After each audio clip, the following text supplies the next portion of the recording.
Good morning दोस्तों। यथार्थवादी हुई भारतीय विदेश नीति।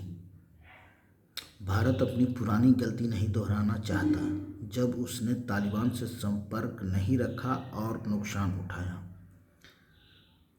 आज की भू राजनीतिक घटनाओं के विश्लेषण से स्पष्ट है कि राष्ट्रों के परस्पर संबंध जितने यथार्थवाद और साझा लाभ के कारण मधुर हो सकते हैं, उतने विचारधारा और साझा मूल्यों के दम पर नहीं।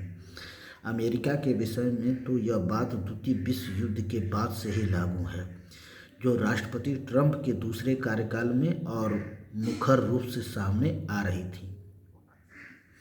यदि ऐसा न होता तो वार ऑन टेरर छोड़ने वाला अमेरिका सबसे बड़े लोकतांत्रिक देश भारत के बजाय आतंक को अपनी राज्य नीति के रूप में प्रयोग करने वाले यूँ अधिकांश समय तानाशाही में रहने वाले छद्म लोकतंत्र पाकिस्तान को प्राथमिकता नहीं दे रहा होता।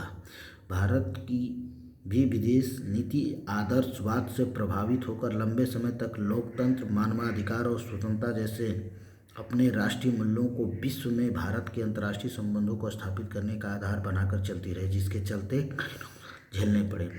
प्रधानमंत्री मोदी के शासन में इसमें परिवर्तन देखने को मिला। भारत ने वैश्विक राजनीति में विशुद्ध यथार्थवाद को गले लगाना शुरू कर दिया।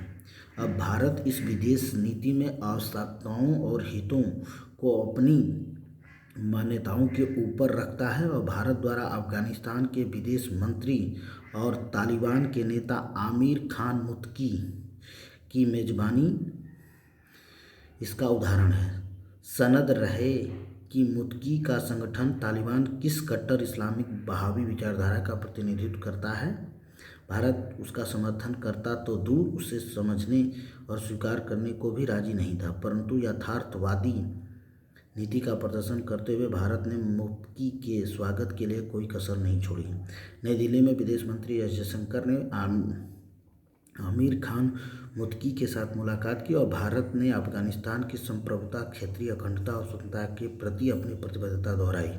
भारत ने काबुल में अपने तकनीकी मिशन को पूर्ण दूतावास का दर्जा देने की घोषणा की, जो तालिबान के संबंधों में सुधार का एक बड़ा संकेत है। जयशंकर ने सद्भावना के रूप में उन्हें 5 एम्बुलेंस भी सौंपी, जो भारत के अफगानों के प्रति मानवतावादी दृष्टिकोण को रेखांकित करता है।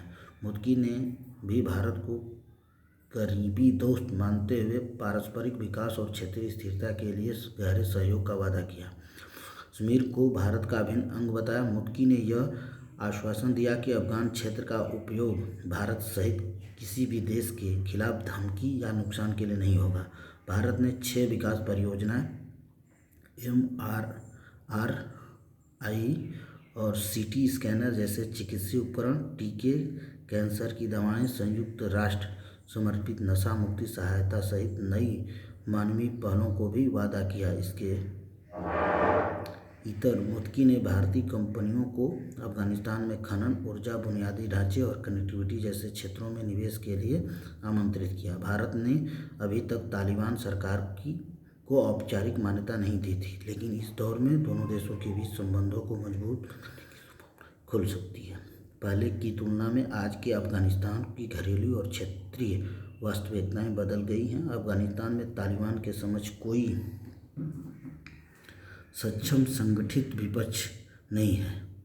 ऐसे में भारत के पास भी तालिबान से सहयोग बढ़ाने के अलावा कोई विशेष विकल्प नहीं है। भारत अपनी पुरानी गलती को नहीं दोहराना चाहता है और उसने पिछली सरकार से कोई संपर्क नहीं रखा और का खामियाजा उसे 1999 कंधार विमान अपहरण कांड में उठाना पड़ा। उस समय पाकिस्तान आतंकी विमान को कंधार ले गए थे।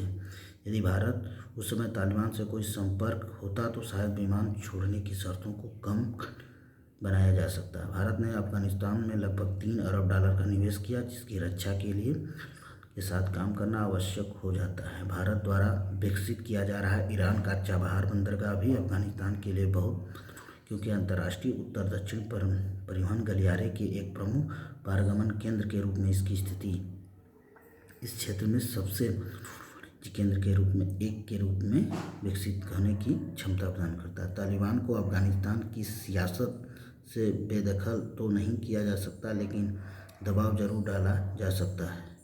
वह अफगानिस्तान की धरती का प्रयोग भारत विरोधी गतिविधियों के रूप में न होने दे और पिछले की तरह क्रूरता न दिखाए और अपने यहाँ महिलाएं, बच्चों और अल्पसंख्यकों के अधिकारों को रक्षा करे। भारत तालिबान को मान्यता देने के लिए संयुक्त राष्ट्र और वैश्विक शक्तियों से मिलकर काम कर सकता है। बदले में तालिबान